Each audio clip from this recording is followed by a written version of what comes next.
Well, there is alarmism everywhere, isn't there? If it's not one thing, it's the other. Now we're told the bushfire season is upon us. We've had one of the first major bushfires on Queensland's Fraser Island. This was last week in the middle of a 5-day heat wave, but allegedly started by an illegal campfire more than a month ago. It burnt through about 40 kilometres of inaccessible terrain, thick bushland surrounded by sand, making it difficult to contain. However, the Bureau of Meteorology has said that the La Nina season will bring above average rainfall with a risk not of fire, but of flooding. They're saying December to February will bring a high level of rainfall across most of Australia, except the west coast of Tasmania. But of course, we still remember the bushfires of last summer. In the wake of the bushfires, we've got people like Malcolm Turnbull saying on the ABC recently that they were horrific. It was climate change.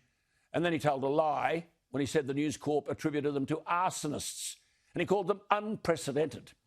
I can only say that is rubbish. Put it down to ignorance and an ideological illness rather than dishonesty. It may be the latter, mind you. The president of the Copenhagen Consensus Centre, Dr. Bjorn Lomborg, is regarded as a world authority on climate change. Earlier this year, at the height of the bushfires, he made some significant points. In 1900, now remember, we were told last summer was unprecedented. In 1900, 11% of Australia burnt annually in bushfires. The figure today is about 5%. As Dr. Lomborg has written, internationally, the global burnt area has shrunk by more than a third. And all of this has been recorded by NASA satellites, which indicate the amount of Australian land affected by bushfires declined by 1/3 between 1997 and 2018.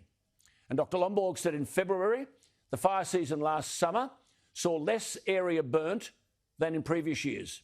Up to January 26, the bushfire crisis had affected 19.4 million hectares. Seasonal burns recorded by satellites over earlier similar time frames show an average of not 19 million hectares burnt, but 37 million hectares ravaged by bushfires. And Dr. Lomborg says the argument that last summer's fires were unprecedented in scale is simply wrong. 2.5% of Australia burnt, compared with an average of 4.8% over the previous decade. But it won't stop the alarmists. Dr. Jennifer Marohasy is an Australian biologist. She's a senior fellow at the Institute of Public Affairs and a former director of the Australian Environment Foundation. She's got a PhD from Queensland University. Now, if you want to know about climate change and bushfires, she has a magnificent book, Climate Change, The Facts, 2020. Dr. Marohasy joins us. Jennifer, lovely to talk to you. Well, to not downplay the severity of the bushfires last summer, but they weren't unprecedented, were they? No, they certainly weren't. Certainly larger areas have burned in the past, both nationwide and in the context of southeastern Australia. And that is detailed in chapter 15 of this important new book. Yeah, but if you use the word unprecedented, of course, it creates this sense of emergency, a climate emergency. Everything's climate change, and all sorts of people mouth this stuff. Now, what about this Andrew Johnson, the head of the Bureau of Meteorology?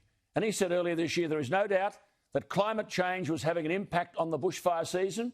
He said there was a long-term decline in rainfall, but the Bureau's own website refutes all that.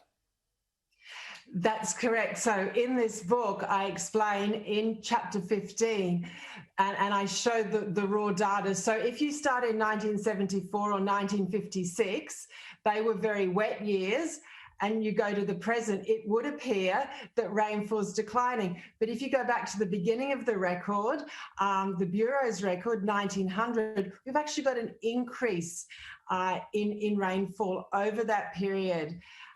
So it's quite, it's see, Jennifer, totally misleading. Jennifer, it's easy to say, sorry to interrupt, it's easy to say unprecedented because that's when you want to frighten people. I mean, we've had ferocious fires since the 19th century. Now, you can't have a fire without fuel. Indigenous Australians knew how to control bushfires. They didn't allow the fuel to accumulate on the forest floor, did they?